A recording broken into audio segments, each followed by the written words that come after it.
Blue Dolphin here with Hoplite Security, and in this video we're going to be getting in to control mounting and unmounting of file systems. Let's get into it.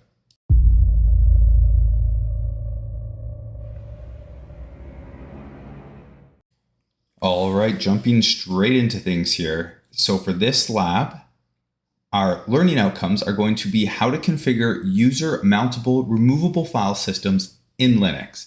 After completing this lab, we'll be able to manually mount and unmount file systems, configure file system mounting on boot up, and configure user mountable removable file systems. This falls under the exam objectives, in particular to do with creating partitions of file systems, control mounting and unmounting of file systems, and of course, given a scenario, manage storage in Linux. Jumping right into things here, our first exercise is going to be configuring these user mountable removable file systems. So the Linux file system uses the root as the base of a file system. Along with root, you can have different file systems on different devices and partitions. When you boot a Linux system, the root file system is mounted as part of the initialization process. However, the remaining file systems are not usable until they are mounted at a specific mount point. In this exercise, you will understand how to configure user mountable removable file systems. Our learning outcomes, pretty straightforward. Manually mount, configure the file system, and then configure a removable file system. So task 1, manually mount and unmount file systems. Mounting a partition makes it accessible to the users. You can create multiple partitions on a hard disk, but you can use them only after mounting them. When you boot a Linux system, the root file system is mounted as part of the initialization process. In this task, we will manually mount and unmount file systems. Starting off, we're going to jump over into our Ubuntu terminal and open up a terminal. From here, we're going to create our mount point by going sudo mkdir DOS. Now, I don't actually know what the DOS stands for, so let's take a look. It just says create a mount point of the DOS file system. So I don't think it's a command. No, we're just literally making a directory called DOS, okay? And we'll enter our handy dandy password. And do we have our DOS folder?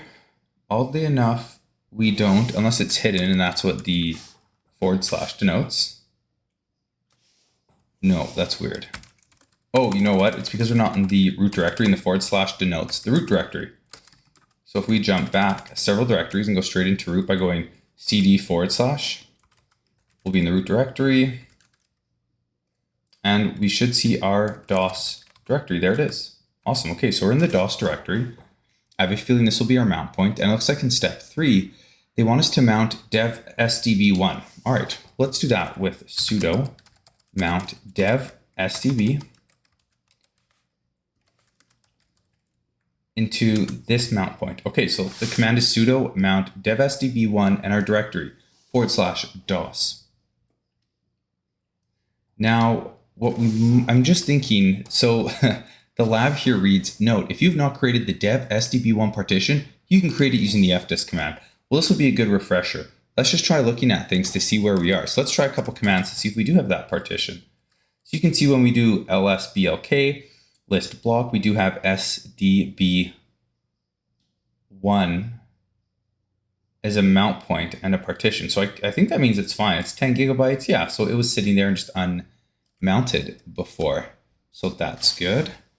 What are some other commands we can use to see this partition? Well, we can use df, which shows us that we do have a available partition and that is mounted. And it looks like the same partition is mounted to, oh no, it looks like that's a different partition below it. Okay, we can also use du, which is for disk usage. Maybe we can't use du. And then how about, let's think, what's another one? Mount. We could just run mount, quite simply. Not that tells us a whole lot, but we can see that there is dev sdb2 on data 2 and it's type ext4. Cool. Okay, well, we can confidently say that SDB1 is indeed mounted. and the partition exists. So I guess they're about to tell us that in the step 4 here, but we could use sudo mount. So that's kind of funny, but we do see that our SDB1 is mounted in the DOS directory. That's perfect. So that's our mount point. We're going to clear the screen, and then we're being asked to actually unmount that device. So, okay, we'll go sudo umount dev SDB1. And now let's take a look at what that looks like. So if we do df again, you can see SDB1 is, well, still mounted on data 1. Okay, let's do ls blk. Yeah, it's still there on data. Interesting.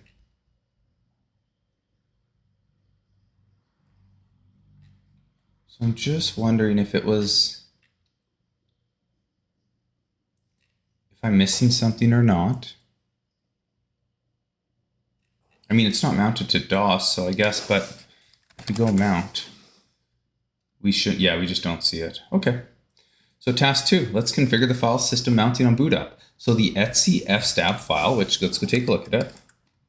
We'll go cat etc fstab.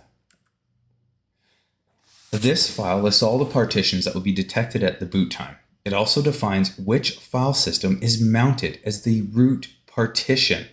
In this task, you will configure a file system to mount at the boot up. To configure file system mounting on boot up, perform the following steps. So, whoops, sorry there, I think I just hit my mic. It's in a new spot. Okay, so we're going to clear the terminal here, and we're going to go sudo cat etc fstab. And I know we just did that, but we're being asked to do it again, but with sudo. So there, we've done it. So step 2, we are to call the blkid command. So with sudo, which is interesting. So we're going to do sudo blkid dev, and then our target SDB1. Yeah, very cool. So we have the UUID, which of course we're going to need in order to mount it. So now we're going to copy this and jump into the fstab file.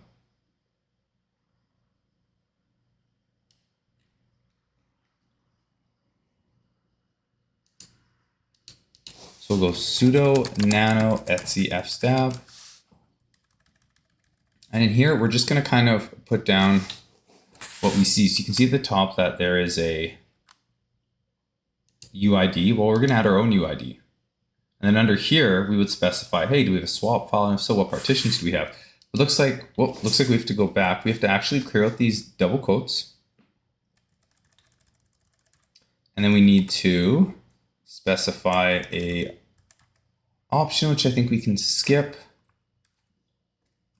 I'm just trying to figure out how to add to the, so now we'll go ext4, which I guess they say do it in all capital, so fine.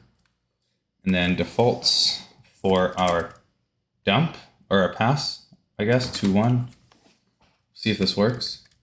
I don't know if there's like a trick to the spacing or not, but I guess we'll find out. So we're going to do Control X and Y to save. And now we're back at the command prompt. So we're going to clear this and we're going to take a look at the mount command, except we're going to call -v. I don't know what the -v does, so let's just do a test with and without. All right, now I don't. So we're not going to see our new device here. So when we grab that UUID from running the blkid command on our new partition, we'll actually have to boot in order to see it, I think. Because if we look through here, maybe not. Well, let's just find out. So let's go sudo mount grep SDB1. Okay, well, there it is. Look at that. So if we go back to, what was it, step 1 here, we looked at our cat etc fstab file. Okay, there's nothing there. Step 2, we used blkid on SDB1, and then we took the UUID from SDB1 and added it to the fstab file, which is to mount it upon startup. So it's awesome. That wasn't so bad. All right, let's move on to the next step now. We're going to configure user mountable removable file systems. So these are going to be things like, as we see in the description, cdroms. So let's start off as they ask and just call our sudo command and go sudo make directory media cdrom.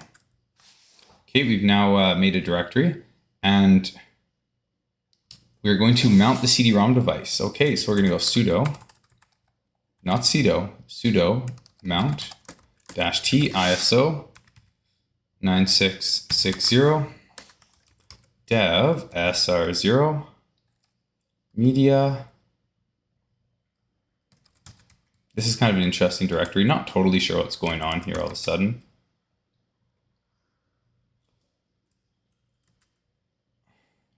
So it says it can't find it in etc fstab. Well, this presents, first I need to create a directory in the media directory. I'm very confused. Okay, well, let's take a look at etc fstab. Well, no, I'm just confused because they didn't ask us to add it. We can clearly see our cdrom directory there. Okay, so we've mounted it. You know what? I wonder if, hang on.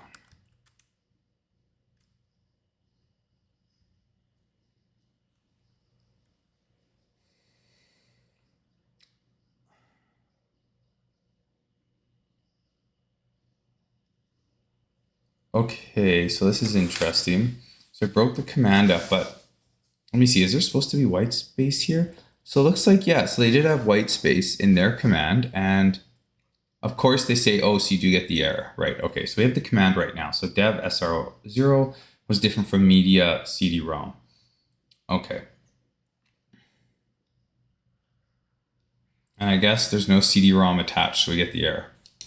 And that's that. Okay, well, let's get into the lab assessment question. So when you boot a Linux system, the file system is mounted as part of the initialization process in the root file system.